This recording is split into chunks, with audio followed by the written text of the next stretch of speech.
An important part of studying psychopharmacology is studying how drugs influence behavior. This means studying the effects of drugs and compounds on human behavior as well as on animal behavior, because of course, some of the studies we might want to do wouldn't be ethical in humans. We obviously want to know how these drugs and compounds affect human behavior. That's the ultimate goal. But we can't give people addictive drugs, and we can't, for example, study the effects of these compounds on development in children. So we often need to use animal models to assess how these drugs are influencing behavior. Now, I run a psychopharmacology lab in the basement of the psychology building. So much of this video is actually going to be me giving you a tour of the different techniques that we have available in my lab. This should give you an introduction to a lot of the basic behavioral paradigms that we use to study the effects of drugs in animals, and also introduce you to some of the things we think about when designing these studies. The goal of this module is to get you familiar with how these studies are done so that you can better understand the findings that come from them. So let's dive in and look at some different paradigms and get into the lab. Welcome to my lab. Here we are in the basement of the psychology building where my behavioral neuroscience research lab is. I'm going to walk you around and show you some of the different behavioral paradigms that we have for testing rats and mice.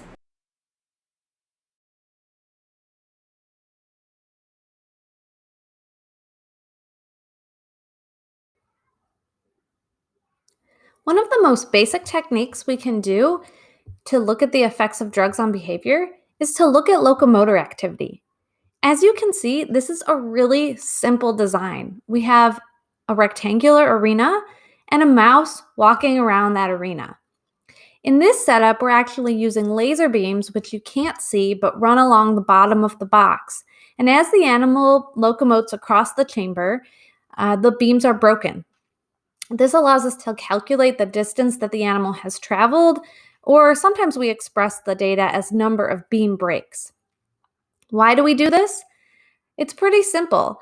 A lot of drugs affect locomotor behavior, so it can help us, for example, put drugs into really simple categories like, are they a depressant or are they a stimulant? Stimulants increase locomotor behavior.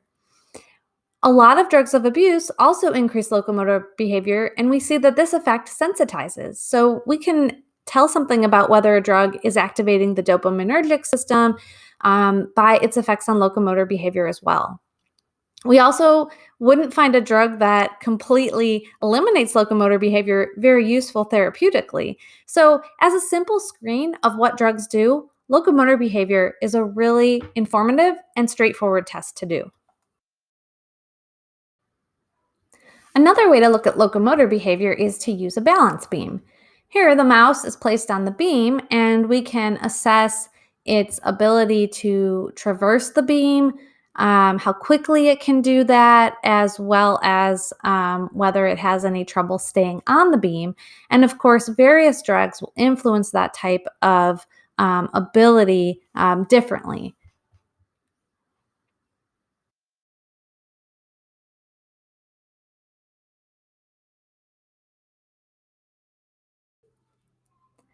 A place conditioning test allows us to ask an animal what the experience of a drug was like.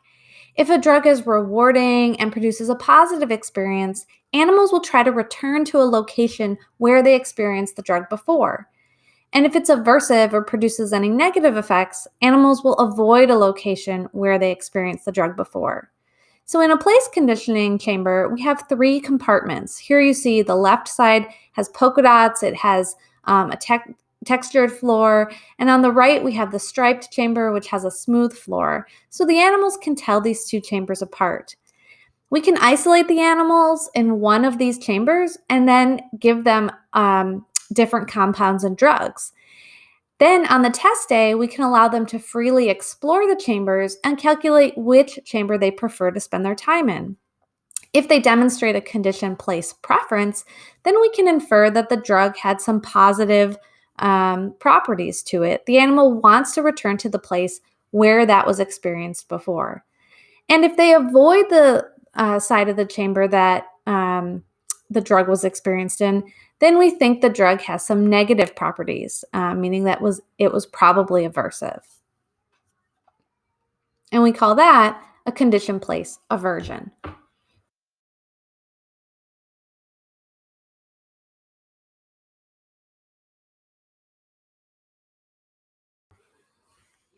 An operant conditioning experiment is also a very useful tool for determining how drugs influence animal behavior and what animals experience when they are given certain drugs. This is an operant conditioning chamber that is outfitted with food rewards. You can see the food pellets on the right, as well as liquid rewards. We have the syringe on the left, which can deliver alcohol or sucrose.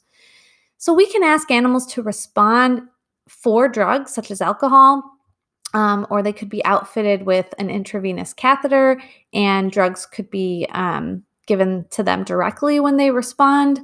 And we could also deliver drugs passively, such as through a systemic injection, and then ask how that drug influences an animal's behavior in this box as they respond for various other rewards or to avoid punishments, for example. The mouse you see responding in the video is responding on the left nose poke hole for a sucrose reward in the cup that you can see inside the reward receptacle.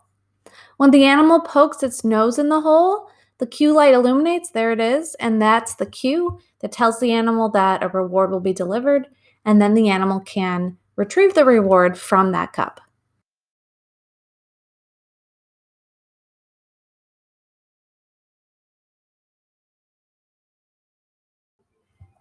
Sometimes we also need to ask how drugs affect fear or anxiety behaviors. Drugs that are anxiolytic reduce anxiety. And so, this can be an important way to screen drugs for anxiety disorders or other types of affective psychiatric type disorders. This is an elevated zero maze. It's called that because it's in the shape of a circle or a zero, and it's elevated off the floor. This maze is very similar to an elevated plus maze, if you've heard of that, which would simply just be shaped in the shape of a plus rather than this zero. But both the mazes have in common that they're elevated off the floor and they have these tall walls for only certain parts or arms of the maze. And they also, animals are given this test under bright lights. And so this produces a state of anxiety for the animals, and they avoid the elevated parts of the maze, which are one, they're elevated, two, they're out in the open, and there's this bright light. And all of that produces a situation that a mouse or a rat would be fearful of. And so we can measure how much time the animals spend in the closed or the open parts of the maze. And drugs that reduce anxiety will actually cause the animal to spend more time exploring the open arms versus the closed. This is a fear conditioning chamber, which also looks at fear related behaviors. But here we can do conditioning, right? So we're also looking at learning in this type of a paradigm. The animal is placed in the chamber and can receive a mild foot shock through the bars on the bottom. You can see on the right, the chamber has a speaker, and we can also use different lights in a chamber like this. And that allows us to actually train the animal to associate either the box itself or a specific cue, such as a tone, with the occurrence of the foot shock. And so the animals learn to be fearful. This allows us to look at the mechanisms of fear behavior and how drugs affect that circuitry, as well as look at learning and memory processes, as this is a very straightforward, easy to measure test of a learned condition behavior.